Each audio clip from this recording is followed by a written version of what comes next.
Thank you so much for inviting me today. I'm giving this presentation on the Working Group 2 report that was published on the 28th of February. So it's just over two weeks ago, although for me personally, it feels like several months because it's been a very engaged period since then.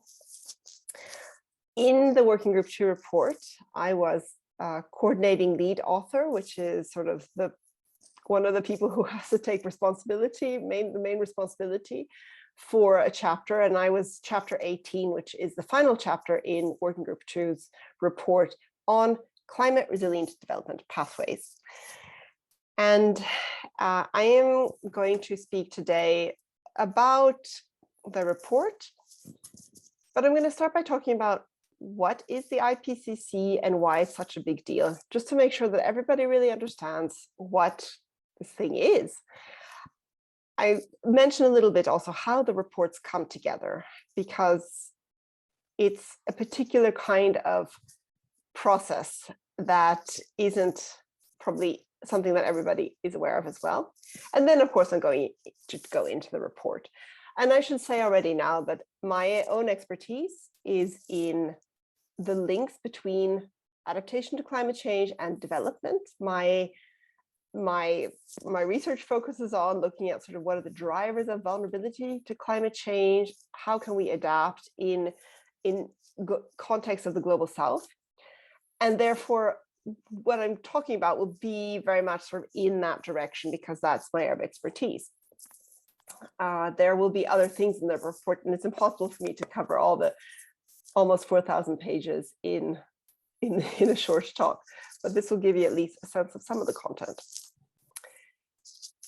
So the Intergovernmental Panel on Climate Change, IPCC, sometimes we talk about IPCC, it sounds like we're talking about the authors. So we say the IPCC says this. Actually, Intergovernmental Panel on Climate Change means that it is many different governments. It's intergovernmental. And so the clients, if you want, of these reports are the governments, all of the member states of the IPCC. IPCC was established jointly by the World Meteorological Organization and the UN Environment Programme in 1988. It followed a series of meetings, actually a number of them in Austria, where I'm based right now, also in Italy and elsewhere in Geneva, because scientists at the time had started to realize that there was actually something happening with the climate. And there were indicators that there was higher concentration of carbon dioxide in the atmosphere than we actually need or want. So they were starting to think, actually, this is something real and we need to study it. So it was established under the UN as a kind of part of the UN process, and it came up with its first assessment report in 1990. From that beginning, there were already 3 working groups, each of the working groups dealing with different topics. They have changed a little bit since then, but the original sort of structure that the first working group is on the science of the climate system. The second working group was looking at the impacts, and originally also looking at greenhouse gases. And the third working group at that time then also looked at policy. Now that third working group is dealing with mitigation of greenhouse gas emissions. So the current structure is this physical science basis, which is Working Group 1 report now, in the 6th assessment report. It was released in August. You probably heard about it. It was the one that was called Code Red for Humanity. The second working group is now impacts, adaptation, and vulnerability. And the third working group is mitigation, and that will be released on the 4th of April. So it's worth keeping an eye out, because that's where we talk about how greenhouse gases can be reduced, mitigation of greenhouse gases. At the end of the year, there will be a synthesis report that tries to bring together all 3 of these big reports. But at the end of the day, you're not going to miss much if you also look at the individual reports that will cover more detail and offer kind of a broader range of findings. But the 1990 report was really important because actually it was at that time that the scientists came together and they said, oh, look, climate is changing. We're seeing something here. And consequently, governments around the world decided that they needed to establish some sort of global policy body that would address climate change. So the UN Framework Convention began to be negotiated in the 1990s, was finished in 1992, and signed at Rio in 1992, and then entered into force in 1994. So this is where you see the policy process is really directly informed by the science process. Since then, we've had 5 additional assessment rounds. That's why this is called the 6th assessment report cycle. The first assessment report, the second assessment, third, the fourth. And importantly, as you can see here, each of these has sort of contributed to a significant milestone in the climate change policy process as well. So it was after the second assessment report that came in 1995 that eventually the Kyoto Protocol was negotiated, and which entered into force in fact, it was the 16th of March, 1998, that it was open for signature. And so it didn't enter into force until 2005 because of long delays. But 16th of March today actually has an important meaning. So I'm not going to go into all the details, but as you see, these reports have also, the arrow in the middle shows that what we're doing, important, is assessing the science. We're assessing the state of knowledge. So as IPCC authors, we're not going in and doing research. We're going in and assessing what have other people said about the climate system, about impacts, adaptation, and vulnerability, and about mitigation of greenhouse gas emissions. And as you can see from this blue-green arrow, the amount of knowledge has just absolutely exploded. So we have huge amounts of knowledge now, and which makes it really challenging to be an author, because you just have to read and read and read and read, and try to figure out is something really good and needs to be included or not. But sort of, I guess I see that it's an advantage because we have now huge contributions from lots of different disciplines, and particularly from the social sciences, where I'm coming from, qualitative social sciences, have given a lot more space in the reports. Anyway, we can get into that a little bit more later. But here we are at the end of this big cycle, and we now have sort of, we're kind of coming, the reports are basically telling us that we now have only a very short amount of time left to actually get the greenhouse gas emissions down, to act on adaptation to climate change. So I'm not exactly sure what the 7th assessment report cycle would look like, because the time window for each of these reports, they take many years. I've been working on this for 3 years. I was nominated 4 years before that. 4 years ago. So just the process is extremely long, and I'm not sure if for the next cycle, if we will actually have the same kind of time available any longer. I will get into that one, talk about the, sorry, how can I squeeze this down? Yes, there we go. When I talk about the findings of the report. So just to be clear, I've been involved in these IPCC reports nominated by Sweden for the special report on extremes that came in 2012, where I was lead author in the chapter on vulnerability. I was also a lead author in chapter 21 on the 5th assessment report that came in 2014. And I contributed on the sort of smaller amount in the 1.5 report that came in 2018. And then, of course, now both as a coordinating lead author who's leading the chapter with 2 other people, and what's called the drafting author of the summary for policymakers. And that's kind of the short summary document that is probably the most accessible for most people to read an overview of the report findings. And it's really from that report that I'm drawing these findings today, or what I'm talking about today. So you just want to be clear about kind of what it is that you do. I said IPCC authors don't do research, but also it's important to know that we're not paid to do this work. We are nominated by our governments. And in my case, I was based in the UK for most of this work, and therefore I was given, as coordinating lead author, I was given a small stipend by the UK government to support. I was able to employ a research a researcher who was what we call chapter scientist, who helped with a lot of sort of the practical things, the references, just keeping on top of all the deadlines and that sort of thing. But we also signed these conflict of interest statements to make it really clear sort of that we're there as independent researchers. We're not there to represent our organizations. We're not there to represent our governments. We're really just sort of independent researchers. And that's also why we don't get paid, is to make sure that that independence remains. But of course, it's so much work. And if I were to count together all of the hours that I've put into this, I mean, it would be like 4 jobs at the same time for the last 3 years. So it's, yeah, it's pretty exhausting. So this graph just gives you a little bit of an overview of the process. The reports are written in multiple stages. So we write a kind of, there's an outline that gets approved, and it's not necessarily the same authors who are part of that. So there's outline gets approved, governments approve the outline, then the authors are selected, and then we write a first draft of the chapters that go out for external review. In this case, in the first round, it's only experts, researchers usually, who review, and we get comments back. Then we finish another round of revisions, and we send the chapters out again for second order draft. And this time also the governments get a chance to comment.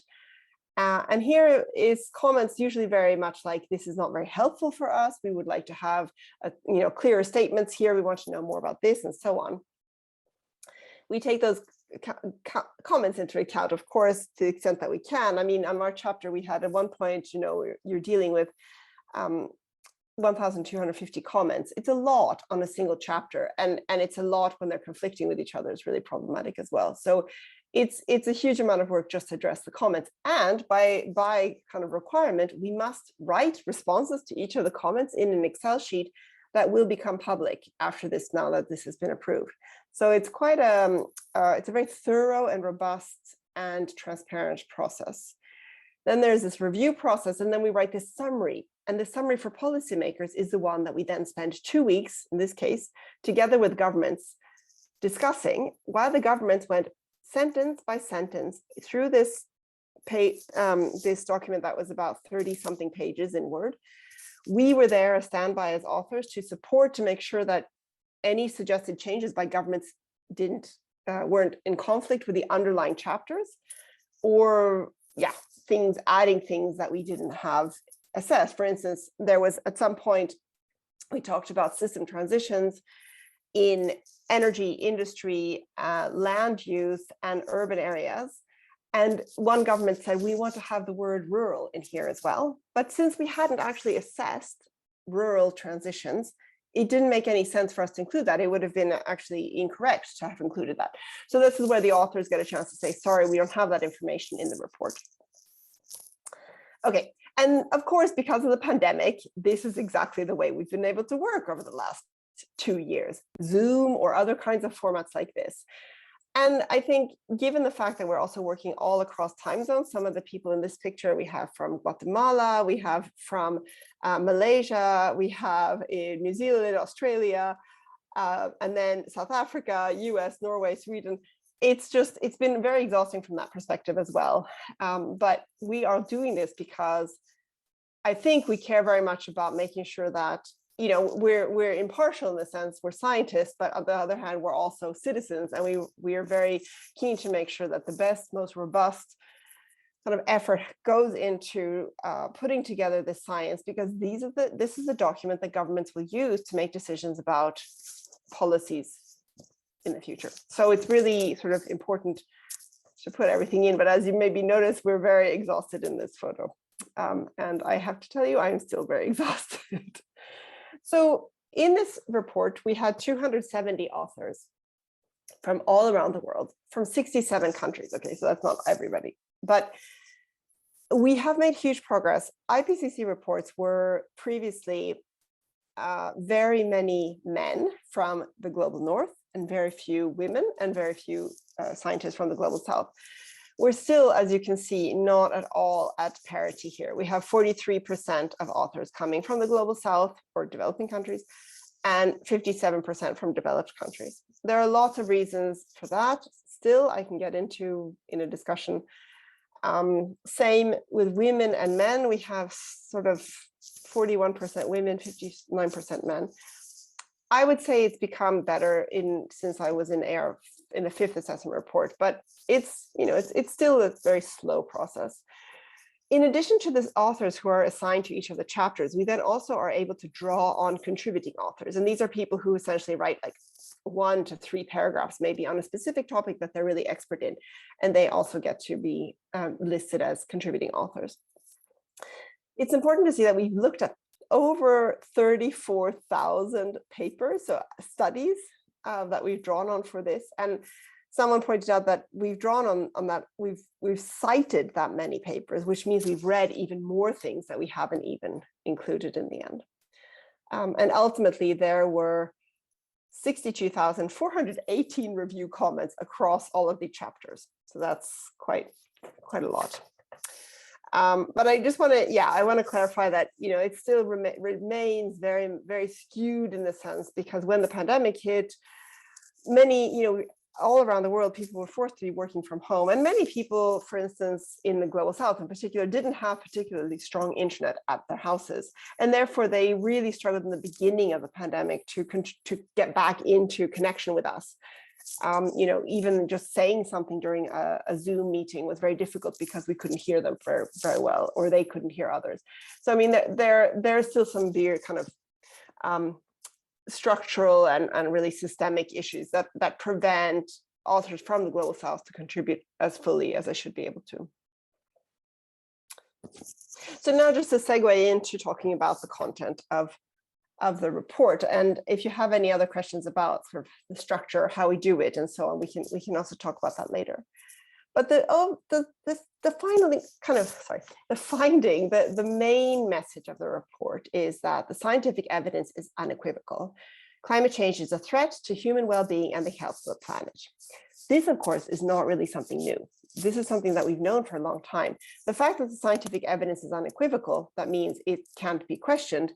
It is essentially, that it's a stronger statement than we've had before, but it is something that has come out also in the Working Group 1 report that came in August. And we know that climate change is a threat to human well-being and the health of the planet.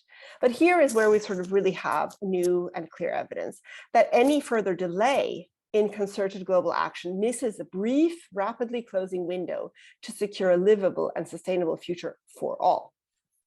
And I want to emphasize this because this is where we understand now much more closely the linkage between what temperature level we're already at. We're already at a global average of 1.1 degrees Celsius above pre-industrial levels of warming. So we have already this warming, but the fact that this warming is also constraining our ability to adapt to climate change. This is not something that we really understood before. We didn't understand that adaptation options were so limited also by the warming that was coming, or the warming that's already here. But the other part of this is that in order to secure this livable and sustainable future for all, and those words are really important because we have only this small window. Probably we have a little bit of a bigger window of action left for some, but the reality is that even in the Sustainable Development Goals embedded, we're talking about everybody, leaving nobody behind. So, and I think this is where the crux of kind of one of the key messages that comes between the lines and also explicitly in the report is about climate justice and equity, and the importance of taking action, considering what implications it has for other people as well. We might do something in Europe and that will have significant consequences elsewhere. There are any number of examples we can think of. The way that electric vehicles and the push for electric vehicles, for instance, has seen as a very positive thing in many countries. And it is from greenhouse gas emissions perspective, if we continue to need to drive the same amount, for instance. But of course, we know that the batteries what we need for getting the sort of the raw material that we need for these batteries is coming from places where, with child labor and other kinds of things. So, what's great in one place could be a huge, huge burden in another place. And that's unfortunately almost always the case. How do we minimize that? Anyway, so the report talks very clearly, and they're essentially, I guess, this sort of, one of the big findings is that we can see how the impacts that we had previously predicted on the world are both, they're here, but also worse. So both in the ecosystems and the natural systems, but also in the human systems. And this is actually one of the big challenges, is how do we manage to avoid all of these impacts? And can we even reverse them? Because one unfortunate thing that the report finds is that some of these impacts are irreversible. So we have evidence that there's a huge amount of efforts to adapt. One of the numbers that's in the report talks about at least 170 countries have some kind of program, strategy, policy, plans for adaptation. And I'm sure, and that was from 2019, so I'm sure there are more since then. But the problem is that a lot of this adaptation is not working very well, and it's not sufficient.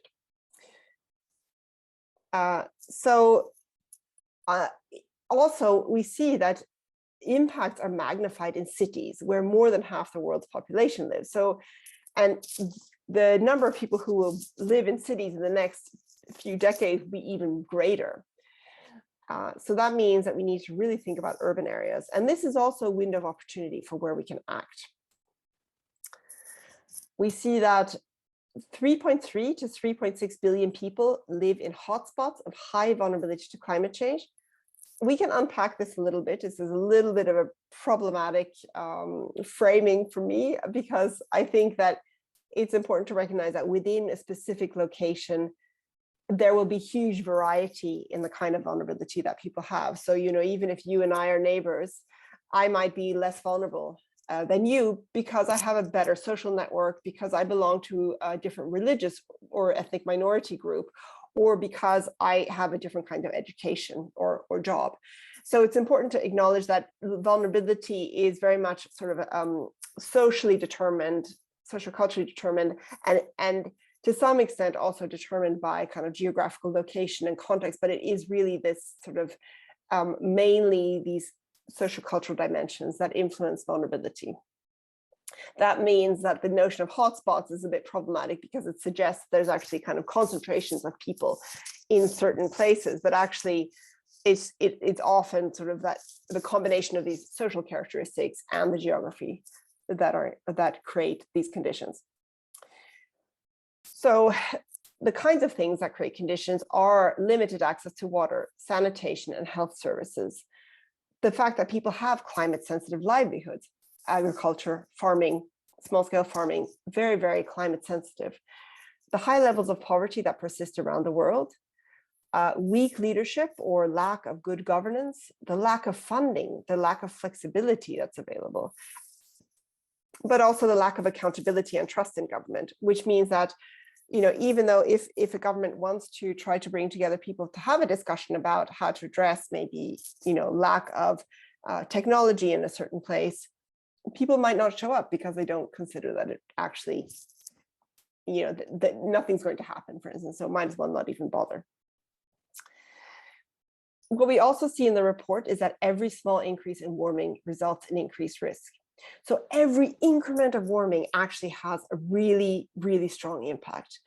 Here we see the coral reefs, and the coral reefs are one of the systems that is going to be irreversibly impacted and is already in many places. We simply cannot rebuild these coral reefs once they're damaged in many places. And because they have such an incredibly huge, they serve such an incredibly huge portion of marine life, that also will have knock-on effects on marine life.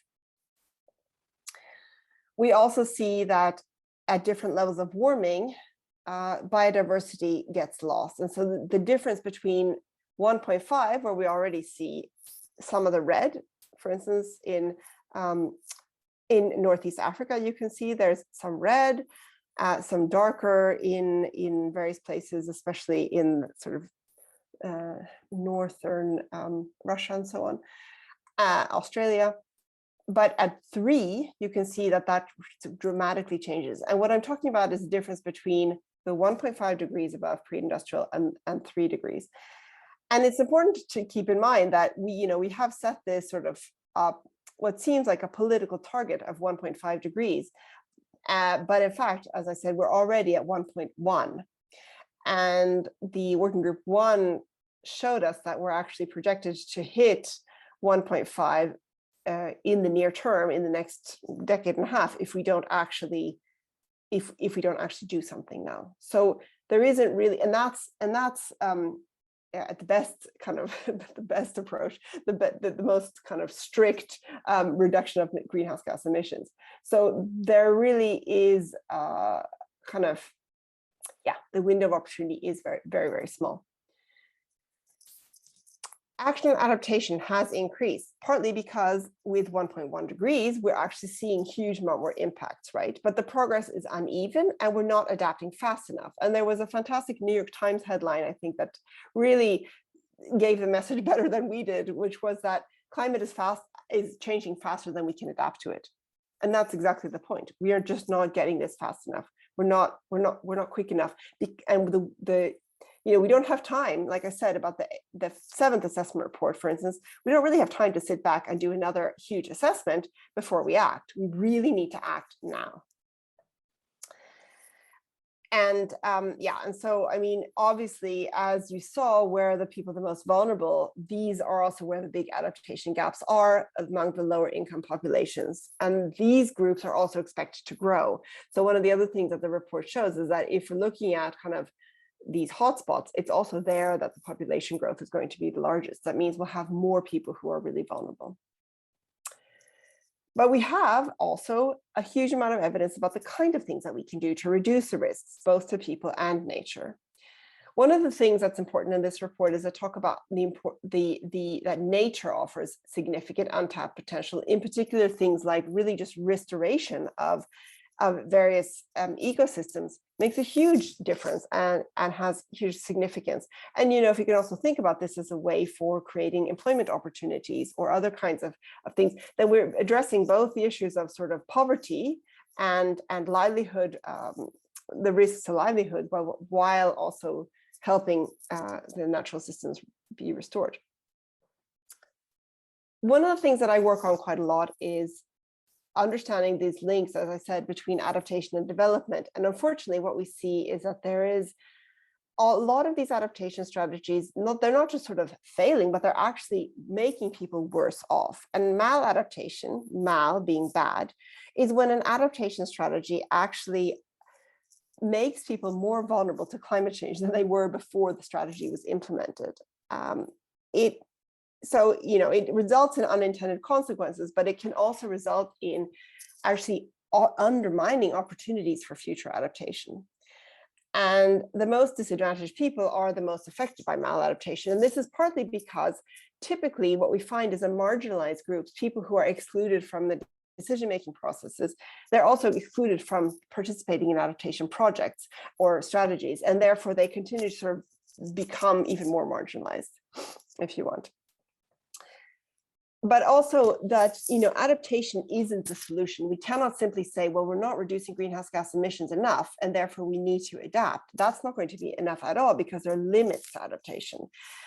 And even effective adaptation can't prevent all losses and damages. Above 1.5, some of these natural solutions may no longer work. What we say is we're hitting these, what we call hard limits. So there's only so much an ecosystem can do to adjust in this rapidly changing climate. We can help ecosystems to some extent, but we can't kind of tell an ecosystem, come on, adapt. It's not going to listen, obviously.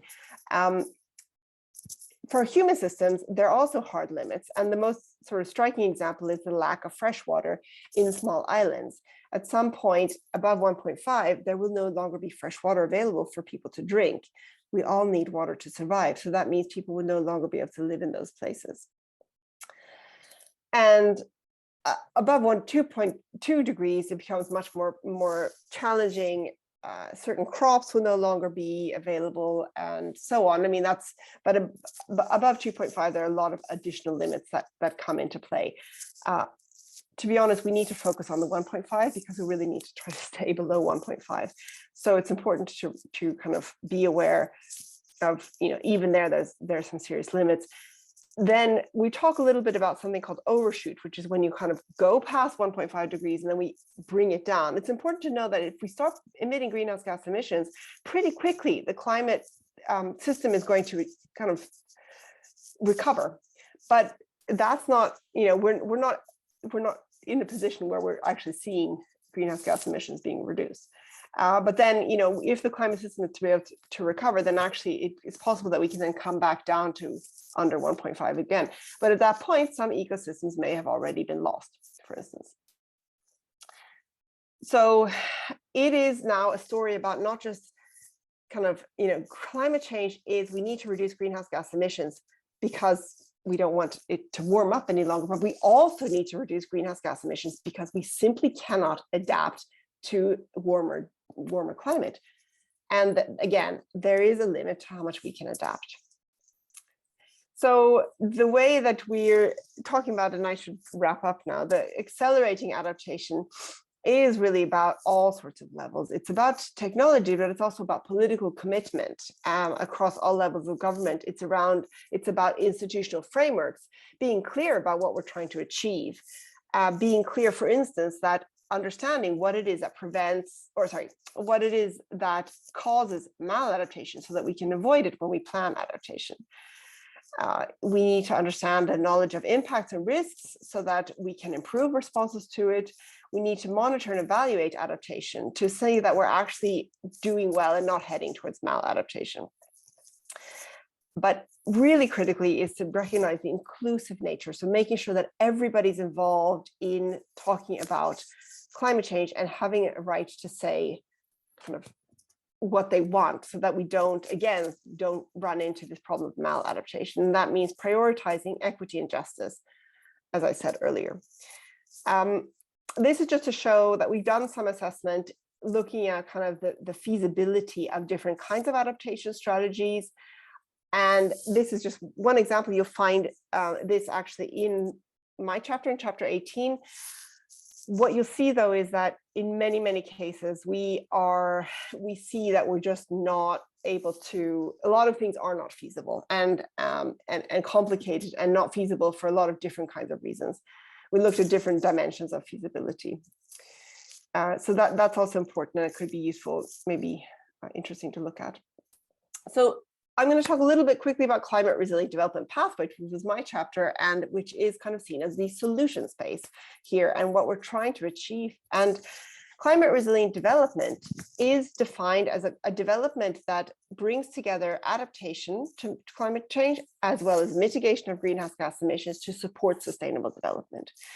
And what we see with this sort of the opportunity, as I've already said, for climate resilient development is rapidly closing the windows, and we've also missed some opportunities for climate resilient development because of the decisions that we've made in the past, decisions about development, decisions about industry. Colonialism, for instance, has also contributed. So we kind of have certain pathways that remain, but some of these pathways are going to lead us to lower climate resilient development. So if we kind of think about how do we make sure that we get onto these higher climate resilient development pathways, and we look at it through different kinds of dimensions. So we think about knowledge diversity, inclusion, equity and justice, ecosystem stewardship, and all of these are kind of embedded in what we call the arenas of engagement, the places that we can actually sort of leverage these different dimensions in communities, social, cultural, political, ecological, knowledge, technology, and economic and financial arenas. I want to say also that this is a conceptual graph. The idea here is to show that every societal choice or decision about adaptation, mitigation, and sustainable development bring us either towards or away from high climate resilient development.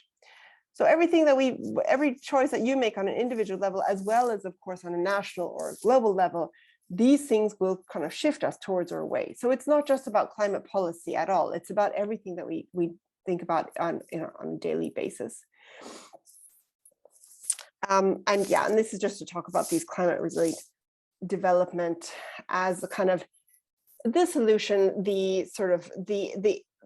rather than just thinking about reducing greenhouse gas emissions and adapting to climate change separately, and then sustainable development on the kind of apart from that, recognizing that if we don't think about these things in an integrated way in these different arenas, this window of opportunity will continue to close. And this is kind of where we really need to take advantage. And I think it's important also to recognize that this is not just about developing countries. This is also about developed countries. This is sort of an international, global approach that we need to think about. And we talk about things like scaled up investment that facilitate climate resilient development, and also international cooperation and financial assistance. So obviously, these are sort of traditional things that we talked a lot about, but we really have much more evidence now to be able to say these are the things that matter for being able to address the climate crisis. Okay, and that's just me in case you want to get in touch. I think I didn't mention that I work at the Environmental Change Institute at the University of Oxford, and I'm also a visiting researcher in the University of Vienna.